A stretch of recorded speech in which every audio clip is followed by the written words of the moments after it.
Hello दोस्तों, स्वागत है आपका कॉमिक्स टाइम्स में। और आज हम शुरू कर रहे हैं त्रिकाल देव की कॉमिक्स शैतानों की शर्त। ये इसका पहला पेज आप देख सकते हैं दोस्तों। चलिए, और अभी तक आपने हमारे चैनल को सब्सक्राइब नहीं किया तो प्लीज़ सब्सक्राइब कर दें। चलिए शुरू करते हैं। हा हा हा, अब इस कुएं में बनेगी तेरी कब्र त्रिकाल देव। त्रिकाल देव के जीवित रहते अमेक के जिस्म पर खरोच भी नहीं आ सकती। शैतानों की शर्त। जादूगर नगरी का सम्राट जादूगर काल भैरव आज कुछ खास ही तैयारी के साथ जादू नगरी से निकला था। मंजिल थी उसकी पृथ्वी, जहां इन वीरान खंडहरों में उसे तलाश थी किसी खास वस्तु की। कहीं यहीं छुपा है वो दिव्य नीलम, जिसे प्राप्त करके मैं संसार का सबसे बड़ा जादूगर बन जाऊंगा। दिव्य नीलम की खोज में व्यस्त काल भैरव अनजान था अपने सिर पर मंडराती उस मुसीबत से। तड़ाक उफ। और यह मुसीबतें की अभी शुरुआत थी। ढिशुम। ओह, मुझे पहले से मालूम था यहाँ मेरा मुकाबला ऐसे ही विचित्र शक्तियों से होगा, इसलिए मैं पूरी तैयारी के साथ आया था। अगले पल दोनों मीनारों के परखच्चे उड़ गए। एक मौत को शिकस्त दे आगे बढ़ गया काल भैरव। दिव्य नीलम की तलाश में इन खंडहरों में भटकने वाला काल भैरव अकेला इंसान नहीं था। मायालोक का मायावी सम्राट खड़ूस भी दिव्य नीलम प्राप्त करने के लिए वहां पहुंचा हुआ था। कदम कदम पर छिपी मौत वहां पहुंचने वाले हर शख्स को मानो बेसब्री से इंतजार कर रही थी, लेकिन खड़ूस पूरी तरह सावधान था। हा हा हा, खड़ूस पर आक्रमण कर तुम लोगों ने उसे दुश्मनी मोल ली है, और अपने दुश्मनों को मौत देने में खड़ूस को बहुत आनंद मिलता है। हवा में लहराया खड़ूस का हंटर और ले उड़ा एक की गर्दन। खचाक। हाय। धरती पर लुढ़कनिया खाती उस गर्दन से जा टकराई दूसरे का सिर। ही, बेचारे की मति मारी गई थी जो खड़ूस का रास्ता रोकने चले आए थे। उधर काल भैरव विभिन्न मुसीबतों का मुकाबला करता हुआ दिव्य नीलम तक पहुंच चुका था। हा हा हा, अब यह महाशक्ति मेरे अधिकार में होगी। अपना रास्ता साफ कर अपनी मंजिल की ओर बढ़ गया था खड़ूस। ही, इतनी जल्दी क्यों जल्दी है काल भैरव? दिव्य नीलम को हासिल करने से पहले जरा हमसे भी तो मिल लो। माया सम्राट खड़ूस तू? हाँ काल भैरव, मैं यहाँ महाशक्ति हासिल करने यहाँ आया था, लेकिन अब लगता है इसे प्राप्त करना आसान नहीं होगा। बिल्कुल सही सोचा है तुमने। यह महाशक्ति तो अब तुम मेरी लाश से ही हासिल कर सकते हो खड़ूस। बन चुका था यह युद्ध का माहौल, जिसका आरंभ हुआ शस्त्रों की टकराने से। टनाक। एक योद्धा था तो दूसरा महायोद्धा, दोनों ही युद्ध कला में पारंगत। टक्कर एकदम बराबर की नजर आ रही थी। अचानक पासा पलटा। काल भैरव के प्रहार से खड़ूस का हंटर दूर जा गिरा, लेकिन हथियार बंद काल भैरव भी ना था। खड़ूस के प्रहार ने दूर उछाल दी उसकी तलवार, किंतु अभी युद्ध विराम नहीं हुआ था। तड़ाक। एक दूसरे से निहत्थे ही टकरा गए थे दोनों। तड़ाक। और शायद दोनों इसी तरह लड़ते लड़ते खत्म हो जाते अगर वहां गूंज ना उठती यह गजदार आवाज। ठहरो। आवाज के स्वामी को देखकर नतमस्तक हो गए काल भैरव और खड़ूस। शैतान देव, प्रणाम स्वीकार कीजिए महाप्रभु। उठो उठो मेरे वीर, तुम दोनों वाकई सच्चे भक्त हो, दिव्य नीलम के अधिकारी हो, इसीलिए तुम्हारे झगड़े को सुलझाने के लिए सवय हमें आना पड़ा। और फिर इस कक्ष में कुछ देर तक गूंजती रही शैतान देव की आवाज, जो शांत हुई एक अनोखे सवाल के साथ। बोलो, हमारी शर्त मंजूर है तुम्हें? मंजूर है देव। क्या शर्त लगी थी इन शैतानों के बीच? मौसीनगर का राजमहल। मौसीनगर का राजमहल, जिसके बाहर खड़ा यह साधु एक विचित्र ही मांग कर रहा था। हमें दान केवल सम्राट अमेक के शुभ हाथों के द्वारा ही चाहिए, किंतु रिसीवर सम्राट तो इस समय पूजा में बैठे हैं। वह आपको दान देने कैसे आ सकते हैं? यदि ऐसी बात है तो हम खाली हाथ लौट जाते हैं। ठहरिए रिसीवर, कोई भी इस द्वार से आज तक खाली हाथ नहीं लौटता है। यदि आप चाहते हैं तो हमारे हाथों से ही अपने दान मिलेगा। लीजिए, स्वीकार कीजिए। नहीं राजन, हम तपस्वी इतनी मुद्राओं का भला क्या करेंगे? हमें तो केवल एक मुद्रा चाहिए। ठीक है रिसीवर, जैसी आपकी इच्छा। कमंडल में मुद्रा डालने के लिए हाथ बढ़ाया अमेघ ने। तभी मानो गजब हो गया। देखते ही देखते उसके पूरे शरीर उस छोटे से कमंडल में समा गया। वहां खड़े प्रहरियों को अचानक मानो होश आया हो। मारो इस दुष्ट को, यह साधु नहीं शैतान है, मारो मारो। हाँ, मुझे मारने के बजाय अपनी जान बचाने की सोचो मूर्खों। वह देखो, तुम्हारी मौत आ रही है। भयानक विस्फोट के साथ फटे गोले गोले प्रहरियों के बीच चिथड़े उड़ गए। सबके लाश का ढेर लग गया वहां। बड़ाम बड़ाम ओ आई। भयानक ठहासा करता हुआ हो गया। इसी सूचना पाकर जब त्रिकाल देव और थिम्पू वहां पहुंचे, उफ, कैसी तबाही मचा दी शैतानों ने यहाँ। पता नहीं अमेक पर क्या बीती है। भगवान उसकी रक्षा करो। तभी उफ, यह मरा हुआ उल्लू कहाँ से आ पड़ा। तभी उल्लू के पंजों से बंधी हुई थी एक संदेश। अरे, यह तो कोई संदेश लाया है। त्रिकाल देव, अमेघ मेरी कैद में है। अगर हिम्मत है तो मृत्यु वन में आकर उसे छुड़ा लो। काल भैरव। चेहरा धधक उठा त्रिकाल देव का। दुष्ट काल भैरव, कसम है मुझे, इन बेगुनाहों के खून के तेरा अंत करके ही अन्न जल ग्रहण करूंगा मैं। उठ चले दोनों मित्र मृत्यु वन की ओर। शीघ्र ही त्रिकाल देव और थिम्पू मृत्यु वन में थे। भैया त्रिकाल देव, मुझे बचाओ। त्रिकाल देव, वह रहा अमेघ। थिम्पू, तुम अपने जिस्म को यहाँ ले आओ, मैं अमेघ को आजाद कराता हूँ। पूरी रफ्तार से चीख की दिशा में भागा त्रिकाल देव। घबराओ नहीं अमेघ, मैं आ रहा हूँ। उफ, लेकिन मौत तो जैसे इसके इंतजार में ही पलके बिछाए बैठी थी। पीड़ा से विकृत होने लगा त्रिकाल देव का चेहरा। ओह, इस वृक्ष की लताएं मेरा खून चूस रही है। मुझे हर हाल में इनकी जकड़ से आजाद होना होगा। अगले पल जबड़े कराते चले गए त्रिकाल देव के शरीर में हिलोरे लेने लगा ताकत का तूफान। जय अग्निदेव, जिसके सामने टिक नहीं पाया वो शैतान वृक्ष। तड़ाक। दुष्टो, तुमने त्रिकाल देव को नहीं, अपनी मौत को जकड़ा था। चेहरा अंगारे की भांति धधक रहा था त्रिकाल देव का चेहरा। त्रिकाल देव क्रोध से और जैसे गड़गड़ा उठे एक साथ कई बादल। कड़कड़ कड़कड़ त्रिकुट दे। मौत का दूत बन गया था त्रिकाल देव इन आदमखोर वृक्षों के लिए। त्रिकाल देव का रास्ता रोकने का यही अंजाम होता है। शीघ्र ही जा पहुंचा वह अमेघ के पास। भैया त्रिकाल देव, घबराओ नहीं अमेघ, अब यह दुष्ट वृक्ष तुम्हारा कुछ नहीं बिगाड़ पाएंगे। पलक झपकते ही कट गए थे अमेघ के बंधन। तुम ठीक तो हो ना अमेध? हा हा हा हा, मैं तो ठीक हूँ त्रिकाल देव, किंतु अब तुम जीवित रह ना पाओगे, इससे मुझे शक है। ओह, धोखा। कुछ समझने से पूर्व ही फंस चुका था त्रिकाल देव काल भैरव के जाल में। कौन कौन हो तुम? अमेघ कहाँ है? मेरा परिचय तुम्हें बाद में मिलेगा त्रिकाल देव। पहले इस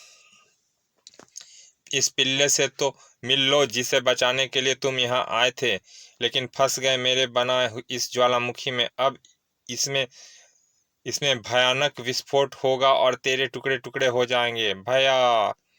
लेकिन क्यों मारना चाहते हो तुम मुझे? मेरी तो तुमसे कोई दुश्मनी नहीं है। दुश्मनी तो वाकई हमारी कोई नहीं है त्रिकाल देव, लेकिन यह तेरी बदकिस्मती है कि नियति ने तेरी मौत मेरे हाथों लिखी है। काल भैरव के हाथ से निकली तरंगे ज्वालामुखी से टकरा गई और पूरा वातावरण कर्ण भेदी धमाकों से गूंज उठा। बड़ाम। चीख उठा थिम्पू यह दृश्य देखकर। दुष्ट, तूने मेरे मित्र की जान ली है, मैं तुझे जीवित नहीं छोड़ूंगा। चोट खाकर सर्प की भांति फुफकार उठा काल भैरव। तूने काल भैरव पर हाथ नहीं उठाया, अपनी मौत को न्योता दिया है मूर्ख। किंतु इससे पहले कि वह घातक किरणें थिम्पू के परखच्चे उड़ा देती, रोक लिया किसी ने अपने छाती पर। हैरत से नेत्र फटे रह गए काल भैरव के। तुम जीवित हो? हाँ कुत्ते, जिसके शरीर में साक्षात अग्निदेव का वास हो, उसे तेरी आग समाप्त नहीं कर सकती। ओह! लात घुसे पर रख लिया त्रिकाल देव ने उसे। ठीक थिम्पू, तुम अमेक को मुक्त कराओ, मैं इस दुष्ट को देखता हूँ। ठीक है मित्र। लेकिन इससे पहले कि थिम्पू अमेक तक पहुंच पाता, वातावरण में उत्पन्न हुआ हवा का एक तीव्र बवंडर जो ले उड़ा अमेक को अपने साथ। भैया त्रिकाल देव बचाओ! त्रिकाल देव को छोड़ अमेक की और लपका त्रिकाल देव। काल भैरव को छोड़ अमेक की और लपका त्रिकाल देव। अमेक घबराना नहीं, हम आ रहे हैं। निश्चय ही यह बवंडर खड़ूस का भेजा हुआ था। वह दुष्ट मेरे मोहरे को निशाना बनाकर बाजी जीतना चाहता है। आंखें सुलग उठी थी यह दृश्य देखकर काल भैरव की। अब देखेगा काल भैरव उसे धोखा करने की भयानक सजा। अब देखा काल भैरव उसे धोखा देने की भयानक सजा। काल भैरव का विचार 100% सही था। अमेक का अपहरण खड़ूस द्वारा ही किया गया था। हा हा हा। काल भैरव ने इस लड़के को मोहरा बनाकर त्रिकाल देव को समाप्त करने का जाल जो अच्छा बुना था, परंतु अब यह मेरे काम आएगा।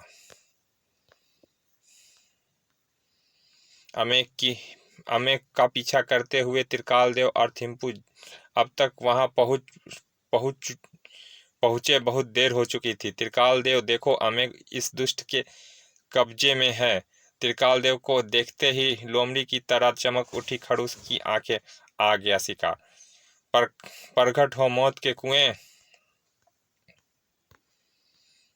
अगले पल तिड़कने लगा धरती का सीना, पड़ने लगी दरारें, जिन्होंने देखते ही देखते एक कुएं का रूप धारण कर लिया। खड़ूस का इरादा भांप चीख उठा त्रिकाल देव। नहीं शैतान, अमेक को कुछ मत करना। अमेक बचाने के लिए त्रिकाल देव ने कुएं अच्छा इधर है, लेकिन खड़ूस तो चाहता ही यही था। हा हा हा हा हा हा। अमेक को बचाने के लिए त्रिकाल देव ने कुएं की ओर छलांग लगा दी।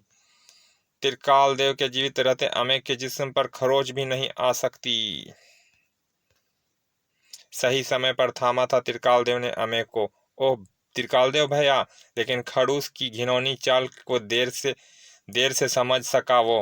हा हा हा। अब इसी कुएं में बनेगी तेरी कब्र। मेरे इस तिलिस्मी ढक्कन को कोई नहीं तोड़ सकता, तेरा दिव्यास्त्र भी नहीं। और इसी के साथ मौत के कुएं का मुंह बंद हो गया। फटाक। हा हा हा। अब केवल खड़ूस ही बनेगा विश्व सम्राट। विश्व सम्राट तो तू तब बनेगा दुष्ट जब जिंदा रहेगा। ओह ओह, मुझे तो मैं भूल ही गया था। आई पर कोई बात नहीं, इस गलती को मैं अभी सुधारता हूँ। कुछ ही पलों में यह किरणें तेरा सारा खून सुखाकर तुझे लाश में बदल देगी। उधर मौत के कुएं के अंदर, भैया मुझे बहुत डर लग रहा है। चिंता मत करो अमेक, मुझे कस कर पकड़ लो, मैं अभी इस कुएं से आजाद होने का प्रयत्न करता हूँ। अगले ही क्षण दहाड़ उठा त्रिकाल देव। त्रिकुट दे। इसी के साथ ही गति पकड़ी त्रिकाल देव ने और दिव्यास्त्र का भरपूर वार किया त्रिलिस्मी ढक्कन पर। लेकिन कुछ भी नहीं बिगड़ा उस शैतानी ढक्कन का। उफ, यह तंत्र जाल तोड़ना मेरे अकेले के बस का नहीं। ओ अगले ही क्षण पूरी शक्ति से चीख उठा त्रिकाल देव। अग्निहस्त। भूकंप के मृतकूप के बाहर प्रकट हुआ अग्निहस्त। मैं आ गया हूँ स्वामी। उधर हवा में लहराया अग्निहस्त और इधर उड़ान भरी त्रिकाल देव ने। अगले ही पल परखच्चे उड़ गए मृतकूप पर ढके शैतानी ढक्कन का। अग्निहस्त की बदौलत अब आजाद था त्रिकाल देव। धन्यवाद अग्निहस्त। तभी थिम्पू की आवाज ने उसका ध्यान अपनी तरफ खींच लिया। मुझे बचाओ त्रिकाल देव, मैं आ रहा हूँ मित्र। खड़ूस को तिरपन कांप खड़ूस के तिरपन कांप उठे थे अपनी हरी शक्ति के नाश होते देख। हवा में लहराया त्रिकाल देव और धागे की भांति काटता चला गया वह किरणों के बंधन। त्रिकाल देव ने मेरी सारी शक्ति को खत्म कर दिया है। अब इससे पहले कि वह मुझे भी खत्म कर दे, मुझे भाग लेना चाहिए यहाँ से। और जब तक त्रिकाल देव खड़ूस की तरफ पलटा, काफी देर हो चुकी थी। वह भाग गया। दुष्ट क्रोध से तमतमाता रह गया त्रिकाल देव का चेहरा। मैं उस दुष्ट को छोड़ूंगा नहीं। वह जहां भी छिपा होगा, ढूंढकर मौत के घाट उतार दूंगा उसे। अग्निहस्त की तरफ पलटा त्रिकाल देव। अग्निहस्त, हमें को सुरक्षित मौसी नगर पहुंचाने की जिम्मेदारी हम तुम पर सौंपते हैं। जो आ गया स्वामी। हमें को लेकर अग्निहस्त मौसी नगर की ओर रवाना हो गया। त्रिकाल देव और थिम्पू अपनी अनजानी मंजिल की तलाश में निकल पड़े। उधर खड़ूस को देखकर काल भैरव के चेहरे पर व्यंग भरी मुस्कान दौड़ गई। क्यों, मिल गई कामयाबी? नहीं, लेकिन असफलता तो तुम भी रहे हो। अतः दिव्य नीलम पर अभी भी मेरा उतना ही हक है कि जितना कि तुम्हारा। ठीक कहते हो तुम।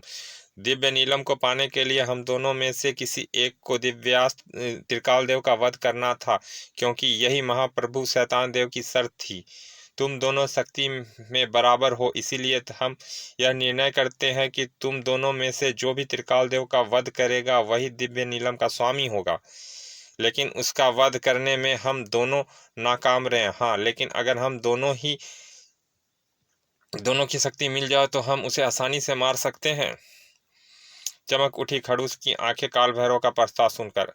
ऐसा तो हो सकता है, लेकिन जब भी दिव्य नीलम की समस्या तो ज्यों की त्यों ही बनी रहेगी। इसका यही हल है कि मित्र बनने के पश्चात दिव्य नीलम पर हमारा सामान्य रूप से अधिकार रहेगा। खड़ूस ने थाम लिया काल भैरव का हाथ।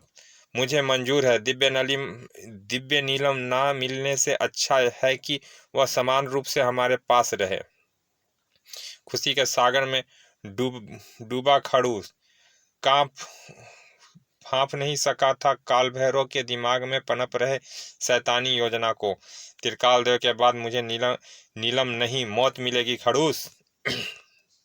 उधर खड़ूस की तलाश में त्रिकाल देव और थिम्पू भटकते फिर रहे थे। पूरी पृथ्वी उसकी खोज में छान मारी है।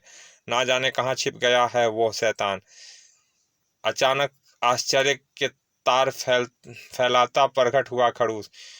खड़ूस, छुपने नहीं, तेरी मौत का इंतजाम करने गया था त्रिकाल देव। जबड़े कसते चल गए त्रिकाल देव के। लगता है तू अपने जीवन से परेशान हो चुका है दुष्ट, वरना यूं मरने के लिए मेरे सामने ना आता। कौन किसको मौत देता है यह तो वक्त ही बताएगा त्रिकाल देव। अगले पल त्रिकाल देव व थिम्पू पर हुआ खड़ूस का भीषण प्रहार। तड़ाक। आज तुम्हें समाप्त करने के बाद दिव्य नीलम प्राप्त पर हमारा हक हो जाएगा और फिर कभी कोई हमारा मुकाबला नहीं कर पाएगा। एक नया रूप धारण कर टकरा गया था खड़ूस त्रिकाल देव से।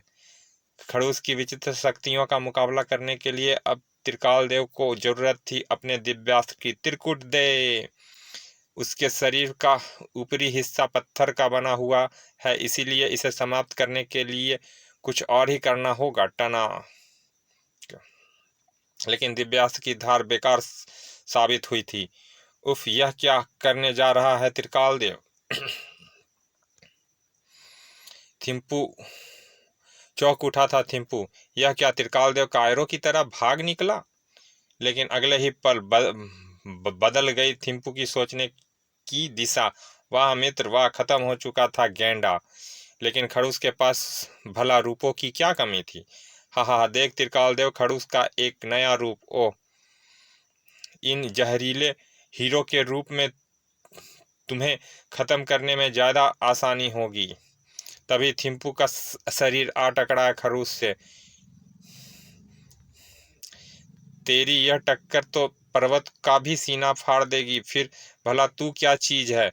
खिलखिल होकर रेत में मिल गया खड़ूस और रेत से ही निकल कर फिर खड़ा हो गया। रूपों की कमी नहीं है मेरे पास। उफ, इसने तो रेत के शैतान का रूप ले लिया। कैसे खत्म किया जाए इसे?